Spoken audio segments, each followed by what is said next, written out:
Selamat datang di channel YouTube terbaru, yaitu Setup Indonesia. Benar banget, Setup Indonesia. Yang dimana nanti kita di sini akan membahas seputar hal-hal yang ada di Indonesia dan di dunia. Nah, yang ada di masyarakat tentunya ya. Yoi. Sama saya Kevin. Dan saya Aldio. Kita akan membahas hal-hal yang cukup familiar di masyarakat. Dan cukup memang membuat gaduh ya kadang. Benar. Dan itu dipandang negatif. Yoi. Jadi Setup Indonesia itu akan menjelaskan kurang lebihnya seperti ya kita diskusi. Ya. Dan contohnya di segmen ini ya, di segmen sisi positif. Ya, benar banget, sisi positif. Tapi nanti kedepannya kita nggak hanya diskusi gini aja. Yoi. Nanti kita akan ya membuka segmen-segmen baru. Kita belum tahu segmennya apa aja, tapi kita akan membuka segmen baru pastinya nanti kedepannya. Jadi gitu, Setup Indonesia gambaran kecilnya seperti itu. Dan yang pertama langsung aja kita mau bahas mengenai hal yang memang sudah dipahami atau memang sudah diketahui oleh kebanyakan masyarakat di Indonesia ya. Bener, dan profesi ini, kita bahas profesi ya. Profesi ini tuh adalah profesi yang agak mengherankan, bahkan apa ya, hama profesi ini. Dan kalian dengan profesi ini pasti rata-rata atau kebanyakan itu tidak setuju. Bener, nggak setuju. Bahkan jangan sampai orang ini ada gitu. Nah, benar banget. Dan kita akan membahas calo tiket. Bener banget. Khususnya di Indonesia. Kebanyakan calo tiket itu dipandang negatif oleh orang-orang Indonesia. Bener. Kenapa dipandang negatif? Menurutmu gimana menurutmu? Kalau menurutku ya, calo tiket dipandang negatif Indonesia. Ya kita tahu lah dari awal calo tiket itu sejarahnya udah dari lama. Bener. Calo tiket itu ada di Indonesia nggak baru-baru ini, emang udah puluhan tahun lah. Bener. Bahkan mungkin sejak sepak bola Indonesia ada, dia mungkin sudah ada. Iya. Jadi kelahiran calo tiket dan sepak bola itu mungkin memang berdampingan ya. Iya. Berdampingan sampai sekarang, ada sepak bola pasti ada calo tiket. Bener. Iya kan? Ya. Dan nggak cuma di dunia sepak bola ya calo itu ya. Calo itu bener-bener merambah kemana-mana. Jadi sampai ke dunia transportasi. Bener. Terus ke ya calo-calo di dunia perkuliahan mungkin. Bener. Calo skripsi ya. Iya, itu banyak banget calo. Tapi yang kita bahas di sini adalah calo sepak bolanya. Calo sepak bola. Karena itu sangat umum dan lumrah di masyarakat. Dan itu pasti dipandang negatif gitu. Jadi ada poin-poin negatif yang kita mau bahas di sini. Poin-poin negatifnya itu apa aja kira-kira?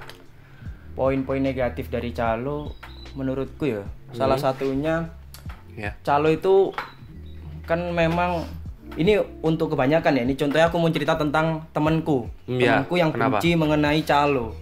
Kata temanku, calo itu memang merugikan karena temanku yang memang notabene-nya fanatik dengan sepak bola. Setiap dia selalu ingin membeli tiket, itu bukan selalu sih, dia sering kehabisan tiket gara-gara tiket tersebut udah diborong sama calo. Kebanyakan ya. Kebanyakan. Bahkan separuh distribusi tiket itu ada di tangan calo bahkan. Nah, bener banget, itu sangat merugikan sih bagi supporter. Kata temanku juga ya, karena aku emang nggak tahu ya, aku jarang nonton sepak bola di stadion ya. Iya. Kata temanku itu calo-calo sekarang yang baru-baru ini di era-era sekarang ini, rata-rata mereka memang sudah kolaborasi atau kerjasama dengan pihak penyelenggara. Panitia pertandingan tersebut. Bisa. Jadi calo itu mungkin bisa-bisa dia nggak ikut antri.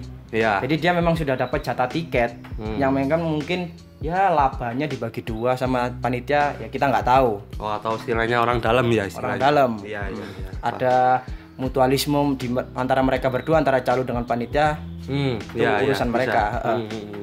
Bahkan calo itu kalau sudah ada tiket sebagian ya di tangan calo, itu harganya itu bisa melampaui harga normal bahkan. Nggak masuk akal ya. Kadang nggak masuk akal harganya. Kadang kalau di pertandingan besar kadang-kadang itu harganya dijual 2 kali lipatnya. Jadi misalkan harga normal kalau di antrian loket di stadion mungkin atau enggak di official clubnya itu misalkan harga tiket ekonomi 50.000. Tapi kalau di tangan calo itu bisa 100.000. Tapi tergantung pertandingannya seperti apa dulu. Menarik atensi enggak, menarik atmosfer enggak. Gitu. Kebanyakan calo. Besar kecilnya atmosfernya dari pertandingan tersebut ya. Tergantung penjualan tiket calo sendiri. Tergantung enggak harus 2 kali lipat. Kadang dari 50 bisa naik 15.000 jadi 75. Ya tergantung pertandingannya seperti apa. Itu. Tapi yang aku kurang ajar ya, aku kan pernah agak aneh gitu ya. Agak aneh ya. Gimana? Pernah calo itu maksudnya jadi di calo sebenarnya calo kan ya sudah dianggap negatif ya oleh orang kebanyakan ya. Mayoritas. Pernah waktu itu aku nonton salah satu pertandingan sepak bola di Sidoarjo ya. Sidoarjo nonton kalau nggak salah nonton Timnas kalau nggak salah. Oh, Timnas Indonesia. Oh, berarti pertandingan internasional berarti. Internasional. Oke, Terus ada calo. Lah, dia kan sudah dianggap negatif oleh kebanyakan orang, tapi benar. Tahu nggak sih jualnya itu malah blak-blakan, Pak. Kurang ajari malah dia jualnya itu nggak lewat malah blak-blakan di depan stadion, di pinggir jalan. Mas, saya calo, tiket Mas, tiket. Oh, kadang tangannya digini-giniin gitu ya. Iya, jalan, Mas, tiket buat orang yang mungkin telat beli tiket atau gimana, Mas. Iya. Gini. Yuk, maksudku ya kurang ajar, Pak. Saiki lho, Pak. Itu mengganggu ketertiban umum sih, bahkan lalu lintas malah. Lalu lintas karena kan pinggir jalan dia jual. Iya, membahayakan banget itu. Bener. Dan itu juga kayak apa ya? Ya orang kan di jalan kan sudah pasti ngebut kan. Dan kalau tidak disadari si calo itu sendiri bahkan ya bisa mencederai si calo itu kan. Benar. Bahaya banget kalau udah di luar lingkungan stadion itu udah bahaya banget malah calo itu. Itu sih kalau menurutku. Itulah calo itu. Bahkan bahaya loh, Pak, calo itu. Kadang mungkin ini masih di sektor yang calo yang lembut-lembut ya. Kalau semisal kayak pertandingan yang keras-keras, mungkin kayak kemarin berita-beritanya ya di bonek mania mukulin calo itu kan. Oh iya. Parah banget itu calo kalau udah di masa itu udah nggak apa ya calo. Logikanya itu loh. Maksudku keluarganya gimana, nasib saudaranya. Ya harusnya dia berpikir ya kalau memang mau bekerja sebagai calo ya tahu diri lah, Pak. Bener. Sembunyi atau gimana ya? Iya. Belak-belakan ya, mampus. Jadi bahkan ya aparat pun ya mohon maaf ya sekelas polisi itu terkesan membiarkan si calo beredar. Bahkan misalkan si calo ada di sini nih, di depan nih calo. Nah, polisinya itu cuma ada di sebelah sana, cuma ya berapa meter gitu, hanya puluhan meter. Dan itu ya terkesan membiarkan karena tugas polisi itu cuma menertibkan supporter atau penonton yang ada, hanya merapikan. Jadi tidak memberantas si calo-calo itu. Harusnya ya juga ya kesadaran masyarakat juga sih. Bahaya ya padahal ya. Terlalu membahayakan. Karena bisa membuat kegaduhan di masyarakat kan. Iya, benar. Kan kalau sampai salah paham bisa baku hantam, keroyokan. Itu makanya itu terlalu bahaya lah. Udah bahaya negatif. Mencelakai dirinya sendiri itu udah terlalu fatal sih menurutku calo. Memang bener ya fakta di masyarakat atau statement di masyarakat bahwa calo itu kurang ajar, nggak teli, negatif semua lah. Negatif. Hampir mayoritas memandang calo itu negatif. Gitu.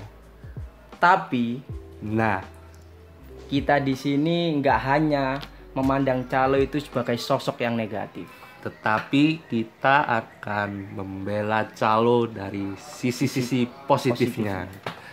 Ya gitu. Jadi meskipun kita tadi berdua bahas lebar tentang calo itu negatif, tapi kita punya sisi positifnya. Jadi setiap orang atau setiap pekerjaan itu pasti ada negatif positifnya ya. Bener banget.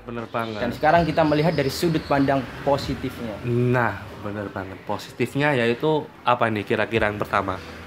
Yang pertama, ya, sisi positif dari calo, kalau menurutku ya, calo itu bisa menguntungkan bagi orang yang memang tidak punya waktu untuk membeli tiket.